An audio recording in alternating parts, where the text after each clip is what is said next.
Assalamualaikum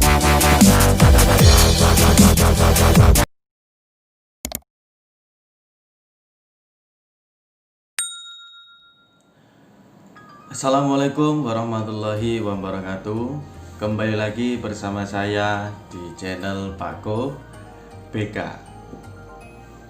Kali ini saya akan memberikan informasi untuk kelas 12 di tingkat SMA SMK yang ini merupakan bidang layanan sosial ya, dengan topik membangun kerjasama antar umat beragama. Jadi fungsi layanan ini yaitu menciptakan sebuah pemahaman, kemudian tujuan secara umum agar peserta didik atau konseli itu dapat memahami pentingnya kerjasama antara umat beragama serta mampu hidup rukun melakukan hubungan kerjasama yang baik antara umat beragama. Nah, kemudian untuk tujuan khususnya yaitu yang pertama, peserta didik atau konseli itu dapat memahami pentingnya kerjasama antar umat beragama yang tadi ya. Kemudian yang kedua, peserta didik atau konseli itu dapat memahami manfaat dari kerjasama antar umat beragama. Kemudian yang ketiga, peserta didik dapat memahami kendala-kendala dalam kerukunan antar umat beragama. Jadi memang dalam bermasyarakat itu pasti kita akan dihadapkan dengan sebuah perbedaan-perbedaan. Yang pasti bagaimana caranya kita bisa rukun ya, kita bisa memahami arti dari perbedaan itu, dan ini merupakan bekal untuk Anda kelas 12 untuk siswa-siswa setelah nantinya akan terjun ke masyarakat. Jadi sangat penting sekali. Nah, sekarang kita akan membahas mengenai pengertiannya dulu ya.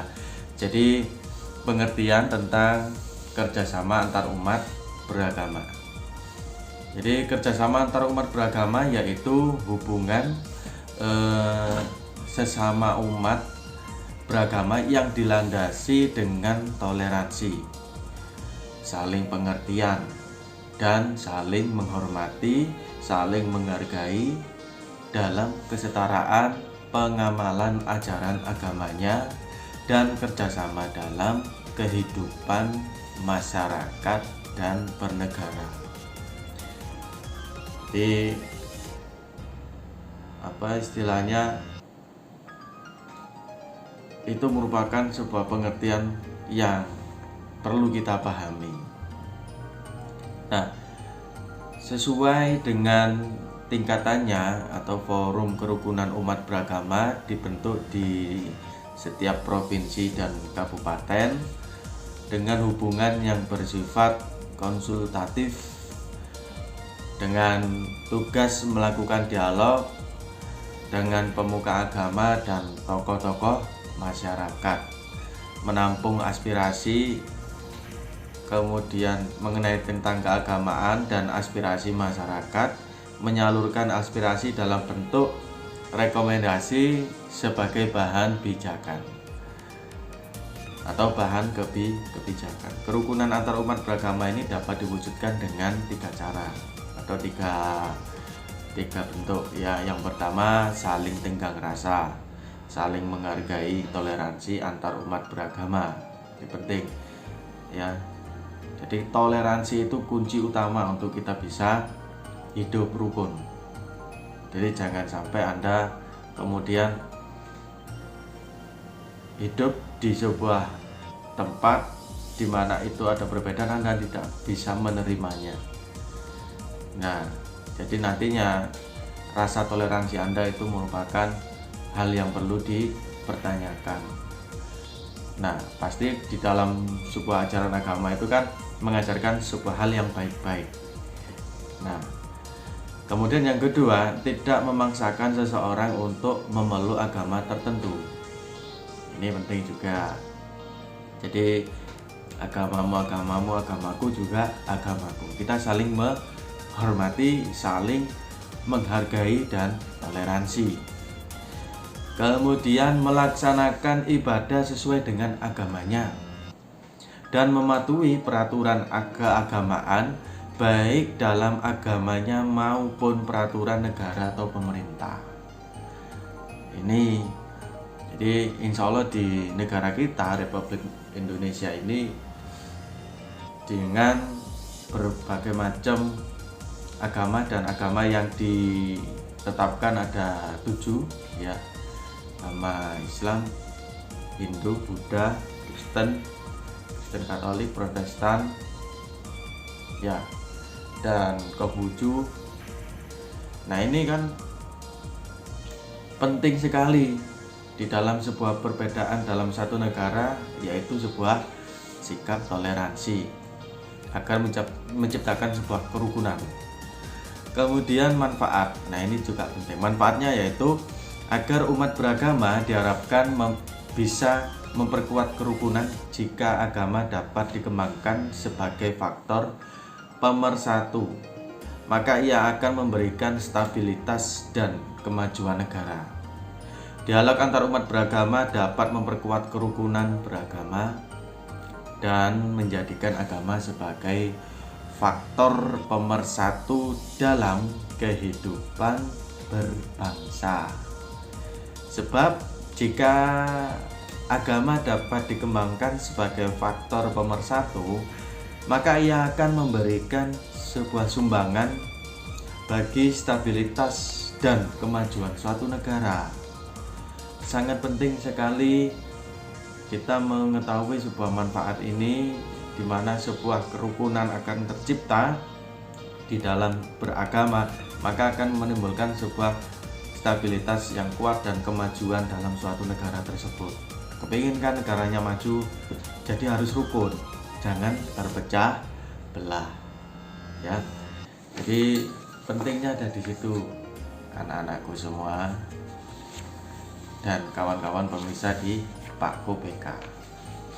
Nah kemudian kita masuk di kendala saja ya. Di kendala-kendala ini ada berbagai macam kendala. Yang pasti yang kendala dalam kita bisa menciptakan sebuah kerukunan dalam beragama ini, kendalanya ada